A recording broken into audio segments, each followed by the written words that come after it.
You ever get that feeling when a show ends and you just sit there, staring at the screen, like, what the hell did I just watch? Yeah. That was me after Wednesday Season 2 Part 1. I mean, come on, is Wednesday Addams actually dead? Or are the writers just messing with us again? And if she's not dead, then what's next? Because after this wild ride, I'm not sure anyone at Nevermore Academy is safe, not even in their own heads. So let's break this down, piece by piece, because there's a lot going on here: stalkers, creepy bird people, secret experiments, old enemies, and a fall that made my jaw drop. I'm telling you right now, this isn't just a recap. This is a full breakdown, an ending explained, and yeah, we're going to talk theories for part 2. So, let's set the scene. It's been 3 years, yes, 3 long years since we last saw Wednesday Addams turn Jericho upside down in Season 1. Remember that? Hide monsters, murderous teachers, psychic visions, the works. Now the doors to Nevermore Academy are finally open again, and Wednesday's back, but she's not just another student anymore. Nope.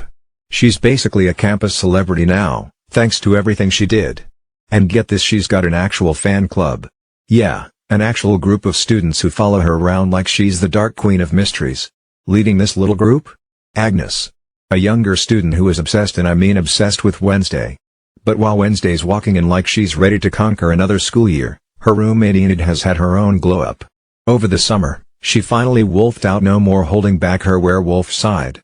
And that's given her this huge boost of confidence. So big, in fact, that she's stepped away from her kinda awkward relationship with Ajax. Honestly, you can feel this new energy between Wednesday and Enid. It's not bad energy, but it's different. Like they've both grown in separate ways and now they have to figure out where they fit. Of course, it wouldn't be Nevermore without a murder or 10. Season 2 wastes zero time. Right from the jump, we're reminded of that creepy stalker who was teased at the end of Season 1. But that's just one problem. There's something way darker going on. Enter the avian, this hooded figure who controls birds like it's nothing. Not cute little pigeons either. We're talking deadly flocks that swoop in and kill people in Jericho. Including Sheriff Galpin. Yeah. That's how fast this show takes the gloves off. And if you thought we were staying in the cozy halls of Nevermore, think again. Season 2 brings us a whole new creepy location: Willow Hill.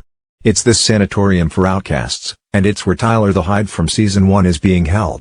High security. Constant surveillance. The works. But you just know the place is hiding more than it's showing. Wednesday, of course, is right in the middle of everything. A stalker on one side, a bird-controlling murderer on the other, and a whole bunch of shady secrets behind the walls of Willow Hill. Oh, and because this is Wednesday, she's still writing her murder mystery novel in the middle of all this. Gotta admire her focus. Let's talk about the stalker reveal, because that one's wild but also, kinda hilarious. It happens during prank day at Nevermore. Think April Fools, but with supernatural powers. Kids turning people into stone, levitating them in the air, total chaos. Wednesday gets pulled into what looks like a deadly escape room. Enid and her new boyfriend Bruno are captured, and Wednesday has to follow a series of puzzles to save them. There's even this creepy note that says "Play Dead," which, surprise, is actually about music notes on an organ. Very on brand for her. She solves it just in time, and boom, out steps the stalker. It's Agnes. Yep, the same girl from her fan club. And she's like, "Oh, it was just a prank. I wanted to impress you." She literally used invisibility and a friend's shape-shifting to get into restricted areas and mess with Sheriff Galpin's phone. Wednesday's face says it all: she's not amused. But deep down, you can tell Wednesday's also clocking that Agnes might actually be useful in the future. Now, the real villain, the avian. Turns out, it's Judy. And if you're a horror fan, you might have recognized her face right away because she's played by Heather Matarazzo. Judy's the daughter of Augustus Stonehurst, an ex-Nevermore science teacher with some seriously unethical hobbies. We learn Galpin was investigating a program called Lois Long-Term Outcast Integration Study, where they were basically extracting powers from outcasts and giving them to normies. Yeah, Frankenstein-level stuff. Judy took over after her dad had a psychotic break, and her own bird powers? Proof that the experiments work. And this is where things get intense. Uncle Fester shows up, bless him, and uses his static electricity to kill the power at Willow Hill. That's when all hell breaks loose. The test subjects escape and attack Judy. Wednesday saves one who's just frozen in fear. No ID, no backstory yet, but fans already think she could be Tyler's mom or Wednesday's mysterious Aunt Ophelia. Meanwhile, a zombie named Slurp escapes too. Yeah, you heard me, zombie. Pugsley reanimated him, and he just casually eats Gus's brains in one of the most disturbingly casual scenes of the season. Then there's Tyler. Mrs. Thornhill from season 1 tries to break him out, acting like they're still on the same team. Big mistake. He lets her run, then hunts her down as the hide and kills her. And then the moment that had me yelling at the screen, he runs straight into Wednesday. The show doesn't even give us the fight. All we see is Wednesday being thrown out of the building like a rag doll, hitting the ground hard, and Tyler running off into the unknown. Cut to black. End of part 1. But here's the thing, we already know she's not dead. The sneak peek for part 2 shows her waking up from a coma. Which means the real question isn't is Wednesday alive? It's what did she see while she was under? Because remember earlier in the season, she had a vision of Enid's death. And if there's one thing this show loves, it's turning visions into reality in the most twisted way possible. Plus, we've still got that looming Nevermore fundraiser gala that everyone keeps talking about. You just know that's going to end in chaos. And Aunt Ophelia? They keep dropping her name like a warning. Whatever happened to her might be exactly where Wednesday is headed if she's not careful. So yeah. Part 1 left us with a stalker who might become an ally, a villain who might not be fully gone, a best friend whose fate is literally hanging over the story, and a hide on the loose. This isn't just setting up part 2, this is loading the gun and handing it to the audience. We're all just waiting for it to go off. Now, I want to hear your theories. Do you think that frozen woman was Tyler's mom? Do you think Aunt Ophelia is alive? And most importantly, do you think Wednesday is going to lose her powers for good? Drop your predictions in the comments because I'm reading all of them. And if you're as obsessed with this show as I am, hit that like button, subscribe so you don't miss the part 2 breakdown, and share this with the friend who swore they wouldn't watch but is secretly binging it at 3 a.m. This season isn't just about murder. It's about control, who has it, who's losing it, and who's willing to kill for it. And trust me, the game has only just started. You know what's wild? It's not even the fall at the end that got me. It's the way the entire season builds this constant feeling that Wednesday's clock is ticking. Like every clue she finds is just another brick in the wall that's closing in around her. And that's what makes the whole stalker plot so interesting, because it's not even the main threat, but it's still personal. Let me be real with you, when Agnes was revealed as the stalker, I laughed. Like, this kid literally staged a life or death escape room just to get Wednesday's attention. But then it hit me, doesn't that sound a little familiar? Wednesday herself basically does dangerous things just to get closer to the truth. Agnes is like a reflection of her, just younger, weirder, and way more eager to impress. And honestly, I wouldn't be shocked if Wednesday ends up mentoring her. Imagine that chaos. But that's the beauty of this season. Even the side plots feel like they're leading somewhere bigger. Every person, every moment, every throwaway scene is a seed. And the show is so good at making us think we're just watching character moments when really, we're watching the setup for the next disaster. Take Enid, for example. Her glow-up isn't just a yay character development moment. It's a power shift. She's stronger now, more independent, maybe even less willing to blindly follow Wednesday into danger. That's going to matter when Wednesday needs her the most. And remember that vision? If Enid's death is coming, her independence could be exactly what puts her in harm's way. Now, about Willow Hill. If Nevermore is the creepy gothic boarding school, Willow Hill is the asylum straight out of your nightmares. Long, echoing hallways. Rooms that are too quiet. People staring a little too long. It's the kind of place that's supposed to help outcasts, but every inch of it screams something bad happened here. And in this case, it's not just bad, it's inhumane. We find out the truth in pieces. First, there's the whispers about Lois. At first, you think it's a person. Like some missing patient, some deep cover ally.